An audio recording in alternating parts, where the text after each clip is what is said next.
ನಮಸ್ತೆ. ನಾನಿವತ್ತು ಮಾವಿನಕಾಯಿ ತೊಕ್ಕು ಮಾಡೋದು ಹೇಗೆ ಅಂತ ತೋರಿಸ್ತಾ ಇದ್ದೀನಿ. ನನ್ನ ಚಾನಲ್ ಇನ್ನೂ ಸಬ್ಸ್ಕ್ರೈಬ್ ಮಾಡ್ಕೊಂಡಿಲ್ಲ ಅಂದರೆ ಪ್ಲೀಸ್ ಸಬ್ಸ್ಕ್ರೈಬ್ ಮಾಡ್ಕೊಳ್ಳಿ, ಸಪೋರ್ಟ್ ಮಾಡಿ. Thank you. ನಾನಿವತ್ತು 2 ತೋತಾಪುರಿ ಮಾವಿನಕಾಯಿ ತೊಗೊಂಡಿದ್ದೀನಿ. ಸೊ ಇವನ್ನ ನಾನು ತೊಳೆದು ಅದನ್ನು ಒರೆಸಿಟ್ಕೊಂಡಿದ್ದೀನಿ. ಸೊ ಸ್ವಲ್ಪನೂ ನೀರಿನಂಶ ಇರಬಾರ್ದು ಅಂತ ಅಂದ್ಬಿಟ್ಟು ಕ್ಲೀನಾಗಿ ಒರೆಸಿಟ್ಕೊಂಡಿದ್ದೀನಿ. ಸೊ ಅದನ್ನು ತೊಟ್ಟನ್ನೆಲ್ಲ ನೀಟಾಗಿ ತೆಗೆದು ಅದನ್ನ ನಾನು ಪೀಲ್ ಮಾಡ್ಕೊಳ್ತಾ ಇದ್ದೀನಿ. ಎರಡನ್ನೂ ನಾನು ಪೀಲರ್ ಸಹಾಯದಿಂದ ಪೀಲ್ ಮಾಡಿಕೊಂಡು ತುರಿದಿಟ್ಕೊಳ್ತಾ ಇದ್ದೀನಿ. ನಾವು ಇಲ್ಲಿ ತೋತಾಪುರಿನೇ ತೊಗೊಂಡಿದ್ದೀನಿ. ಇಲ್ಲಿ ಬೇಕಾದರೆ ಹುಳಿ ಮಾವಿನಕಾಯಿ ಕೂಡ ತೊಗೋಬೋದು ನೀವು.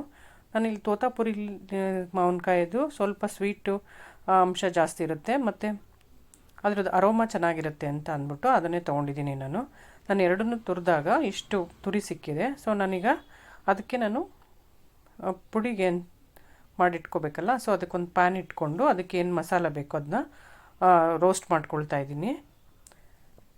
ನಾನು 2 ತೋತಾಪುರಿ ಮಾವಿನಕಾಯಿಗೆ 3 ಸ್ಪೂನು ಧನಿಯಾನ ಡ್ರೈ ರೋಸ್ಟ್ ಮಾಡ್ಕೊಳ್ತಾ ಇದ್ದೀನಿ.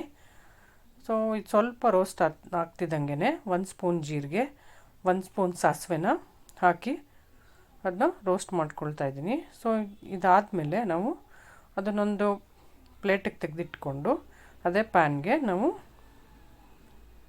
2 ಸ್ಪೂನ್ ಕಡಲೆಬೇಳೆ ಹಾಕ್ತಾಯಿದ್ದೀನಿ. ಸೊ 2 ಸ್ಪೂನ್ ಕಡಲೆಬೇಳೆ ಹಾಕಿ ಅದನ್ನು ಸ್ವಲ್ಪ ರೋಸ್ಟ್ ಮಾಡಿದ್ಮೇಲೆ ಅದಕ್ಕೇ ನಾನು 2 ಸ್ಪೂನ್ ಉದ್ದಿನಬೇಳೆನ ಹಾಕಿ ರೋಸ್ಟ್ ಮಾಡ್ಕೊಳ್ತೀನಿ. ಇವೆಲ್ಲ ರೋಸ್ಟ್ ಆದಮೇಲೆ ನಾವು ಇಲ್ಲಿ ಡ್ರೈ ರೋಸ್ಟೇ ಮಾಡ್ಕೋಬೇಕು. ಹಾಗಾಗಿ ಎಲ್ಲ ರೋಸ್ಟ್ ಆದಮೇಲೆ ನಾನು ಅದೇ ಪ್ಯಾನ್ ಇಟ್ಕೊಂಡು ಅದಕ್ಕೆ ಎಣ್ಣೆ ಹಾಕ್ಕೊಳ್ತಾ ಇದ್ದೀನಿ. ಸೊ ಇದಕ್ಕೊಂದು ಒಗ್ಗರಣೆಗೆ ಅಂತ ಅಂದ್ಬಿಟ್ಟು ಎಣ್ಣೆ ಹಾಕ್ಕೊಂಡು ಅದಕ್ಕೆ ಸಾಸಿವೆ ಹಾಕ್ಕೊಳ್ತಿದ್ದೀನಿ. ಸೊ ಸಾಸಿವೆ ಸಿಡಿದ ನಂತರ ನಾನು ಅದಕ್ಕೆ ಕರಿಬೇವಿನ ಸೊಪ್ಪು ಮತ್ತು ಒಣಮೆಣಸಿನ್ಕಾಯಿ ಹಾಕ್ಕೊಂಡು ಅದನ್ನ ರೋಸ್ಟ್ ಮಾಡಿದ್ಮೇಲೆ ಅದಕ್ಕೆ ಹಿಂಗೆ ಹಾಕ್ಕೊಳ್ತಾ ಇದ್ದೀನಿ. ಸೊ ಹಿಂಗೆ ಹಾಕಿದ ನಂತರ ಅದಕ್ಕೆ ನಾನು ತುರಿದಿಟ್ಕೊಂಡಂತಹ ಮಾವಿನಕಾಯಿ ತುರಿನ ಹಾಕ್ಕೊಳ್ತಾ ಇದ್ದೀನಿ.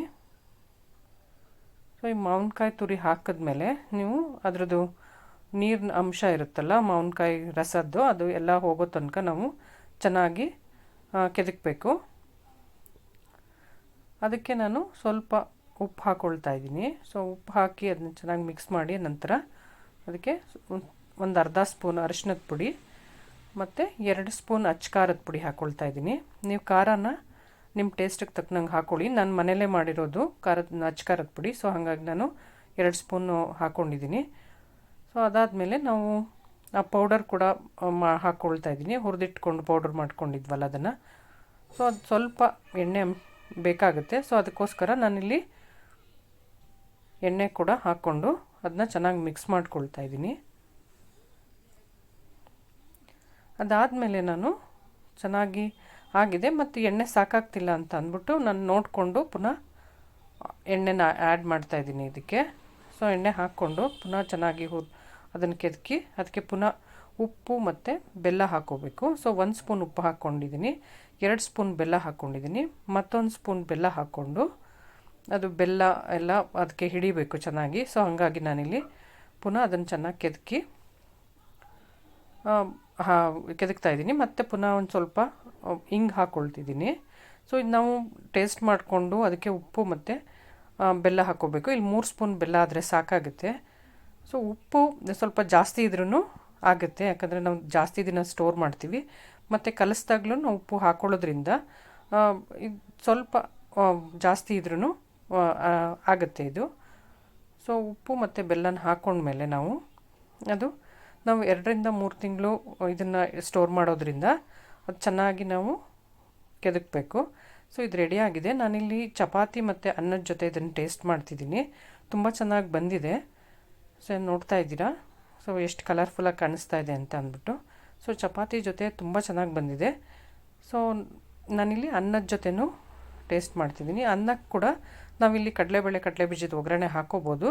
ಬಟ್ ಇದು ಹಾಗೆ ತುಂಬ ಚೆನ್ನಾಗಿರೋದ್ರಿಂದ ನಾನು ಹಾಗೇ ಬೇಕಾದರೆ ಇದನ್ನು ಯೂಸ್ ಮಾಡ್ಬೋದು. ನಾನಿಲ್ಲಿ ತುಪ್ಪ ಹಾಕ್ಕೊಂಡು ಕಲಿಸ್ಕೊಂಡಿದ್ದೀನಿ. ತುಂಬ ಚೆನ್ನಾಗಿ ಬಂದಿದೆ. ಸೀಸನ್ ಮುಗಿಯೋ ಅಷ್ಟರೊಳಗೆ ನೀವು ಕೂಡ ಮಾವಿನಕಾಯಿ ತೊಕ್ಕು ಮಾಡಿ ಇಟ್ಕೊಳ್ಳಿ. 2 ರಿಂದ 3 ತಿಂಗಳು ಆರಾಮಾಗಿ ಸ್ಟೋರ್ ಮಾಡ್ಬೋದು. ಒಂದು ಸತಿ ಟ್ರೈ ಮಾಡಿ ಹೇಗಿದೆ ಅಂತ ಕಮೆಂಟ್ ಮಾಡಿ. Thank you.